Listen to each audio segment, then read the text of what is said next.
जिस दिन हम एफआईआर दर्ज करने गए थे, वहाँ के जो थाना प्रभारी हैं उन्होंने मुझ पे चिल्लाया। 20 अप्रैल को सुबह 9 बजे रोज़ाना की तरह जैसे वो जाते थे, 9 बजे वो ऑफिस के लिए निकले थे। अब सर, अब मेंटली तो डिस्टर्ब है ही, फाइनेंशियल भी हम काफ़ी फेस कर रहे हैं, क्योंकि हमारे गार्जियन ही नहीं है तो घर को कौन चलाएगा। सर की छोटा बच्चा डीएवी स्कूल में पढ़ता है, इसके फादर ही नहीं है, फाइनेंशियल कंडीशन ठीक नहीं है, तो हम क्या करें। हमको स्कूल से कल बोला गया है कि आप फी पे कर दीजिए, नहीं तो बच्चे का नाम काट देंगे। तो क्या प्रशासन हमको ये चीज़ का गारंटी देती है कि हमारे बच्चे का फ्यूचर सिक्योर करेगी। और हम सीनियर एसपी सर के पास गए थे, वहाँ जाके हम आवेदन दे के आए हैं। सर ने बोला था कि इस पे जांच होगा, लेकिन अभी तक हम संतुष्ट नहीं है, क्योंकि 1 महीना होने जा रहा है और जो हमारे वरीय पदाधिकारी हैं वो लोग मानसिकता को नहीं समझ रहे हैं कि जिस घर का करता धरता अगर नहीं है 1 महीने से, तो उसके फैमिली के ऊपर क्या बीत रहा होगा। और क्यों प्रशासन मुंह बंद करके बैठी हुई है, ये भी हम नहीं जानते। आना जाते हैं कुछ उम्मीद पर कि कुछ बताया जाएगा, लेकिन वहाँ से कुछ हम लोगों को हासिल नहीं होता है। उसके बाद सर, जैसे हम लोग नियमित अपना रहते हैं कि वो ड्यूटी गए हैं, शाम को आएंगे, लेकिन शाम को वो घर लौट के नहीं आए। हम भी पुलिस परिवार से ही हैं, अगर हम प्रशासन के पास नहीं जाएंगे न्याय मांगने तो हम कहाँ जाएंगे। तो उन्होंने बोला, हमारी बात हुई थी फ़ोन पर रास्ते में जब थे, तो उन्होंने मुझे पुष्टिकरण दिया कि उन्होंने बोला था कि मैं ऑफिस कार्यालय पहुँच रहा हूँ, लेकिन कार्यालय भी नहीं पहुँचे। दुश्मनी किसी से थी या फिर परेशान रहते थे क्या? सर, दुश्मनी की तो जहाँ तक बात है, जहाँ तक मैं उन्हें जान रही हूँ जितने साल से, वो एक जॉली मूड आदमी थे, हंसते बोलते रहते थे और काम का स्ट्रेस तो रहता ही था। वो हर लोगों के साथ होता है विभाग में, चाहे जो लोग भी काम में रहते हैं। पर दुश्मनी के जहाँ तक बात है, मुझे नहीं लगता है कि उनके साथ किसी की दुश्मनी होगी।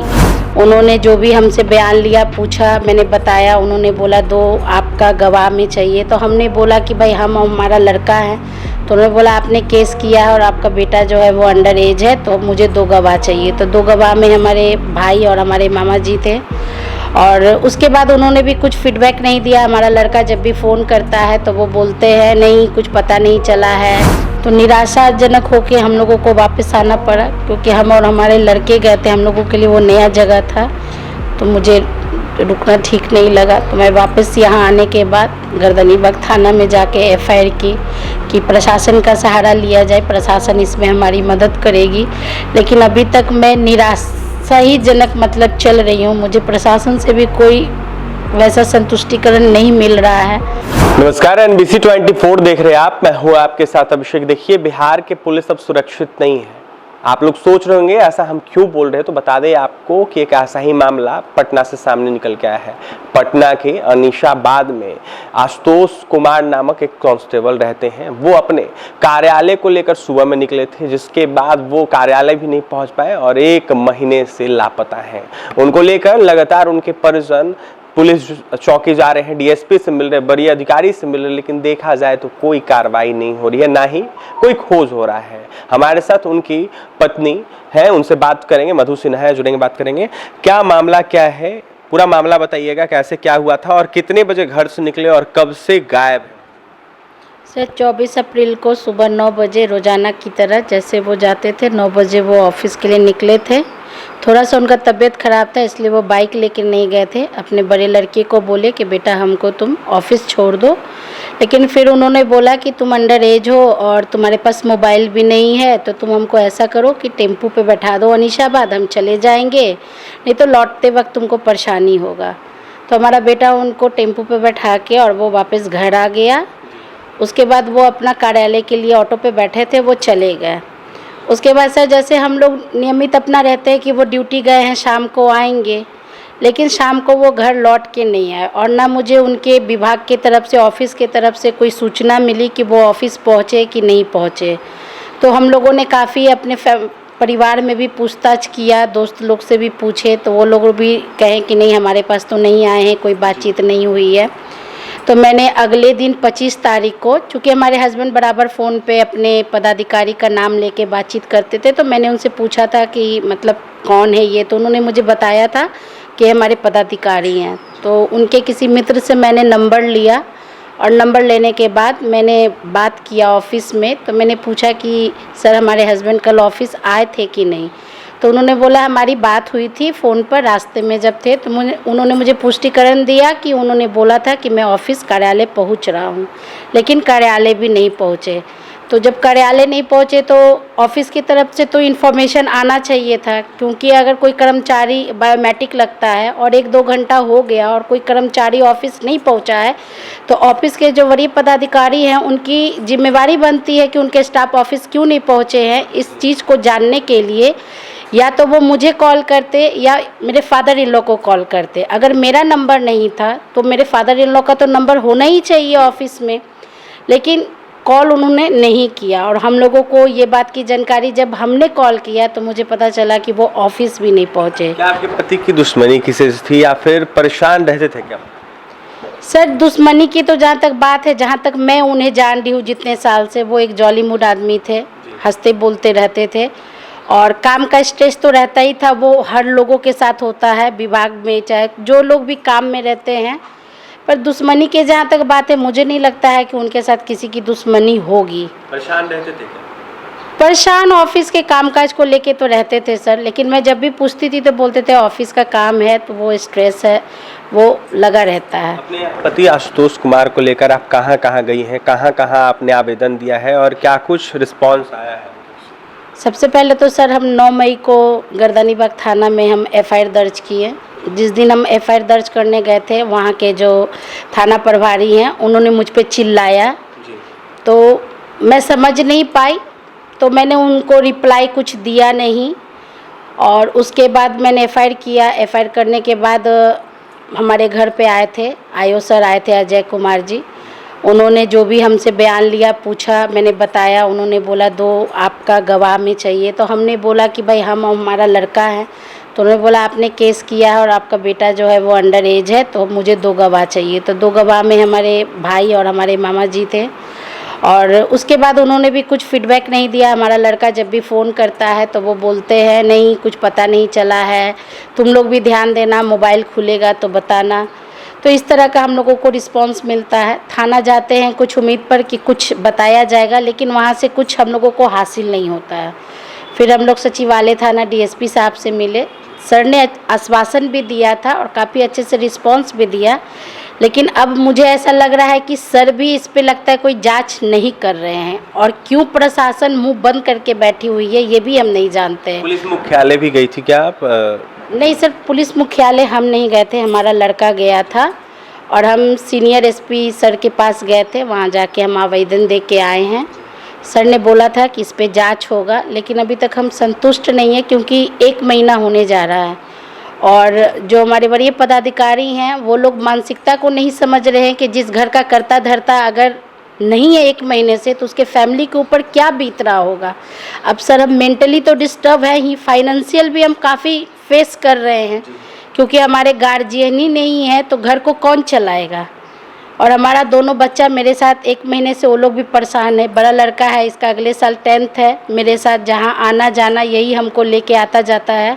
अब तो नौबत इस तरह का आ गया है सर कि छोटा बच्चा DAV स्कूल में पढ़ता है, इसके फादर ही नहीं है, फाइनेंशियल कंडीशन ठीक नहीं है, तो हम क्या करें। हमको स्कूल से कल बोला गया है कि आप फ़ी पे कर दीजिए, नहीं तो बच्चे का नाम काट देंगे। तो क्या प्रशासन हमको ये चीज़ का गारंटी देती है कि हमारे बच्चे का फ्यूचर सिक्योर करेगी? क्योंकि मेरे घर के साथ मेरे बच्चे का फ्यूचर भी ख़राब हो रहा है और प्रशासन क्यों एक्शन नहीं ले रही है हमको नहीं पता, लेकिन हमको न्याय चाहिए। और हमारे हस्बैंड का फ़ोन नहीं खुल रहा है, तो फ़ोन नहीं खुलेगा तो क्या वो लोग आदमी को नहीं खोजेंगे? पुलिस प्रशासन के पास अब गई थी, DSP साहब से मिली है क्या? लास्ट टाइम लोकेशन उन्होंने चेक करवाया था क्या या फिर? नहीं सर, ऐसा हमको कुछ नहीं बताया गया। जो हमने बताया उसी चीज़ को वहाँ तक रखे हैं। उन लोगों ने अपने तरफ से मुझे अभी तक कोई पुष्टिकरण नहीं दिया है और मुझे ऐसा लग रहा है कि ये लोग हाथ पे हाथ धर के क्यों बैठे हुए हैं ये भी हमको पता नहीं चला। लेकिन हमें न्याय चाहिए, हम भी पुलिस परिवार से ही हैं। अगर हम प्रशासन के पास नहीं जाएंगे न्याय मांगने तो हम कहाँ जाएंगे? तो हम यही रिक्वेस्ट करते हैं कि मुझे जितनी जल्दी न्याय मिले, क्योंकि मेंटली और फाइनेंशियल हम बहुत ज़्यादा डिस्टर्ब हो रहे हैं। क्योंकि किसी चीज़ को बर्दाश्त करने का एक सीमा होता है। रोज़ एक दिन बीतता है, सोचते हैं कुछ नया खबर आएगा, आज कुछ हस्बैंड का मिलेगा न्यूज, लेकिन हर दिन निराशा ही मिलता है। आपके आवेदन में लिखा गया था हरिद्वार का लास्ट लोकेशन, शायद कुछ ऐसा लिखा गया था, क्या वो मामला क्या है? वो सर मैंने विभाग से ही अपना मांगा था कि मुझे लोकेशन, मोबाइल जिस दिन खुला था तो मैंने रिक्वेस्ट किया था कि मुझे लोकेशन बताया जाए। तो जो लोकेशन पता चला था तो हमने टिकट करवाया। 2 दिन तो मेरा टिकट कंफर्म ना होने की वजह से रद्द हो गया। फिर जो हरिद्वार में बारिश वगैरह हो रही थी, रेड अलर्ट थी, उस वजह से थोड़ा टाइम गया। जैसे ही 5 तारीख को हम लोगों ने टिकट कंफर्म कराया संपूर्ण क्रांति में, मैं और मेरा लड़का हम लोग दिल्ली से हरिद्वार गए। लोकेशन पे भी पहुँचे पर कुछ हासिल नहीं हुआ। गए थे बहुत पॉजिटिव ही होके कि वहाँ से कुछ हासिल होगा, लेकिन कुछ हासिल नहीं हुआ। और न हम लोगों को प्रशासन की तरफ से इस पे कुछ मिल रहा है फीडबैक। वहाँ गई थी तो वहाँ क्या पता चला, क्या कुछ वहाँ पे लोगों से तो बात किया होगा आपने? लोगों से बात किए थे सर, लेकिन उस जो लोकेशन में बता रहा था, जो गूगल पे भी बता रहा था, उस हिसाब से लोगों ने कुछ वैसा आश्वासन नहीं दिया। तो निराशाजनक होके हम लोगों को वापस आना पड़ा, क्योंकि हम और हमारे लड़के गए थे, हम लोगों के लिए वो नया जगह था। तो मुझे रुकना ठीक नहीं लगा। तो मैं वापस यहाँ आने के बाद गर्दनीबाग थाना में जाके एफआईआर की कि प्रशासन का सहारा लिया जाए, प्रशासन इसमें हमारी मदद करेगी। लेकिन अभी तक मैं निराशा ही जनक मतलब चल रही हूँ। मुझे प्रशासन से भी कोई वैसा संतुष्टिकरण नहीं मिल रहा है। और अभी 1 महीना मतलब तकरीबन 24 को 1 महीना पूरा हो जाएगा और अभी तक मुझे कोई भी प्रशासन की तरफ से फीडबैक नहीं दिया जा रहा है। पुलिस प्रशासन से क्या कुछ कहिएगा, नीतीश सरकार से क्या कुछ कहिएगा? सर हमारा एक ही मांग है, हमारे गार्जियन को सुरक्षित लाया जाए जहाँ भी हैं। तो मैं यही निवेदन करती हूँ नीतीश सरकार से भी और हमारे जो वरीय पदाधिकारी हैं कि हमारी तकलीफ़ को समझा जाए, हमारे परिवार के बारे में सोचा जाए कि जिस घर का गार्जियन अगर नहीं रहे तो उस घर का देख रेख कैसे होगा। तो मेरा यही प्रशासन और वरीय पदाधिकारी से रिक्वेस्ट है कि सर प्लीज़ इस पे जो भी हो एक्शन लिया जाए, क्योंकि 1 महीना हो गया है, हमारे घर की हालात भी अच्छी नहीं है। हम अपने 2 बच्चे को लेके यहाँ रहते हैं। बाबू तुम भी गए थे मुख्यालय, वहाँ पे क्या कुछ बात हुई? कुछ भी बात वैसा नहीं हुआ था। वहाँ पे हम लोग को बोला गया कि हम लोग कुछ नहीं कर सकते हैं, तो आप लोग थाना में एफआईआर करवा दीजिए। और डीएसपी जो अहमद निषेध के उनके द्वारा बोला गया कि आप यहाँ से चले जाए तो अच्छा होगा। कोई रिस्पॉन्स उधर से? कोई रिस्पॉन्स नहीं दिया गया था। किससे मिले थे मुख्यालय में? बस डीएसपी सर से मिले थे और उनके जो पदाधिकारी हुए उनसे मिले थे बस। तो देखिए ये परिवार जो है कहीं ना कहीं काफ़ी परेशान है और जिस तरीके से इनके गार्जियन गायब है, इसको लेकर लगातार पुलिस प्रशासन के दरवाजे खटखटा रहे हैं और कहते हुए नजर आ रहे हैं कि मेरे गार्जियन को खोज दिया जाए। आशुतोष कुमार नामक कहीं ना कहीं कांस्टेबल बिहार के कहीं ना कहीं पुलिस मुख्यालय में तैनात थे मद्य निषेध विभाग में। आशुतोष कुमार करीब 1 माह होने जा रहे हैं तब से लापता है और इसको देखते हुए पुलिस प्रशासन ना उनको खोज रही है ना कोई रिस्पॉन्स आ रहा है। लगातार कहीं ना कहीं माँ और बच्चे परेशान हैं, दर दर की ठोकरें खा रहे हैं। तो वहीं कहीं ना कहीं देखा जाए तो आशुतोष कुमार के ही द्वारा उनका घर परिवार चलता था। क्या कुछ कह रही थी मधु सिन्हा आपने सुना है। लगातार यह मांग कर रही है कि उनके परिवार के जो लोग हैं गायब हैं, आशुतोष कुमार जो गायब हैं, उनको खोजा जाए। तो वहीं जल्द से जल्द पुलिस प्रशासन को इसको देखते हुए कार्रवाई की जाए। पुलिस प्रशासन सोई हुई है, कोई कार्रवाई नहीं कर रही है।